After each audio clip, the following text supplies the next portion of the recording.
Nation का COP30 के लिए मैं साउथ अफ्रीका ब्राज़ील जा रहा हूँ।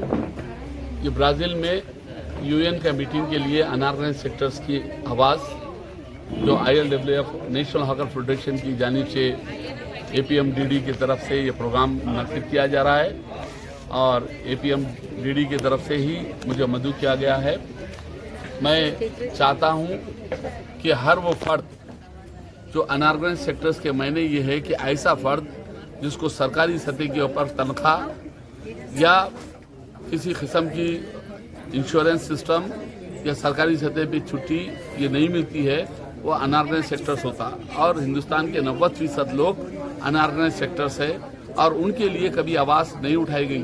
कि आज़ाद मुल्क में कभी भी हम्माल, हाकर, पार्कर प्लेग्राउंड्स के जो टेम्पररी एम्प्लॉइज, नाइट स्वीपर्स, उनके लिए auto driver, taxi driver, lorry drivers, cab drivers, उससे ज़्यादा जो ख़ास तौर पे लोडिंग अनलोडिंग करने वाले लेबर और फुटपाथ पे कारोबार करने वाले हाकर्स और घरेलू काम करने वाली खवातीन और ख़ास तौर पे ऐसे एम्प्लॉयमेंट जहाँ से किसी किस्म की सहूलत नहीं मिलती, जैसे पेट्रोल पंप पे एम्प्लॉय रखा जाता है, छोटे शॉपों के ऊपर रखा जाता है, उन्हें ESI, PF किसी भी चीज़ से नहीं नवाजा जाता।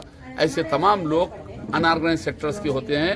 ये informal labours and worker federation, जिसका शॉर्ट में ILWF कहलाता है, ये informal labours and worker federation का जो प्रोग्राम है कि ऐसे तमाम अनऑर्गेनाइज्ड सेक्टर्स को एक जगह जमा करके एक नया भारत, नया मुल्क, नई तरीके से अमेरिका, लंदन, फ्रांस के मुकाबले में चाइना की आंख में आंख डालकर ठहरने के लिए एक हिंदुस्तान बनाना है, तो अनऑर्गेनाइज्ड सेक्टर्स को सामने आना है। जब उसके लिए ही हम ये तमाम लिए आज जमा हुए हैं और मेरा ये दौरा जो मैं जा रहा हूँ, लगातार वापस ही मेरी 26 तारीख को इंडिया होगी और 6 तारीख को यहाँ से निकलूँगा मैं।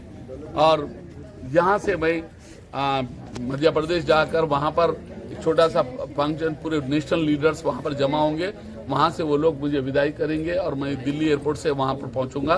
तो मैं चाहता हूँ हर वो फर्द, चाहे वो ऑटो ड्राइवर हो, टैक्सी ड्राइवर हो, लॉरी ड्राइवर हो, हाकर हो, हम्माल हो, डोमेस्टिक वर्कर हो, कंस्ट्रक्शन लेबर हो, ये सारे लोगों की कामयाबी है कि हम अनऑर्गेनाइज्ड सेक्टर्स की आवाज़ उठाने जा रहे हैं वहाँ पर। और यूनाइटेड नेशन में हमारा डिमांड है कि ये जितनी भी माहौलियात की तरफ से अफेक्ट हो रहे हैं, उसका ग्रीन फंड जो जमा किया जा रहा है वो इन मजदूरों के लिए इस्तेमाल किया जाए, ये काम करने वालों के लिए इस्तेमाल किया जाए। ये डिमांड के साथ हम जा रहे हैं और अल्लाह चाहा तो वो डिमांड हमारा पूरा होगा और आने वाले वक्त में मजदूर, लेबर, इनके वेलफेयर के लिए ये जो बड़ा फंड है इंटरनेशनल, वो हिंदुस्तान को आने का मौका मिलेगा।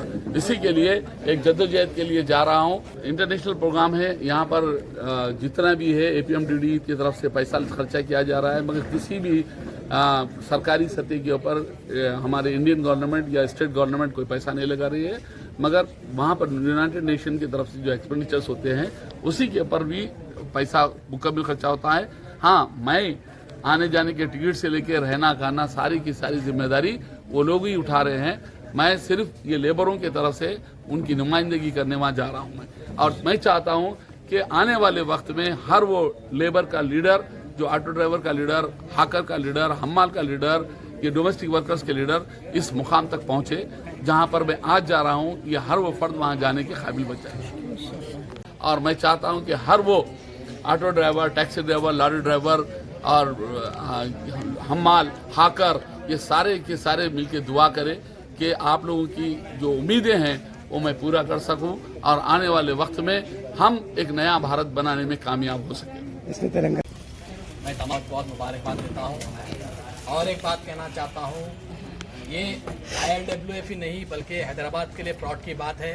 एक बाबा साहब अम्बेडकर थे जो एक गली में रहकर दिल्ली गए, दिल्ली से इंटरनेशनल गए। आज हमारे बाखरी साहब है जो आपकी आवाज़ वहाँ तक पहुँचा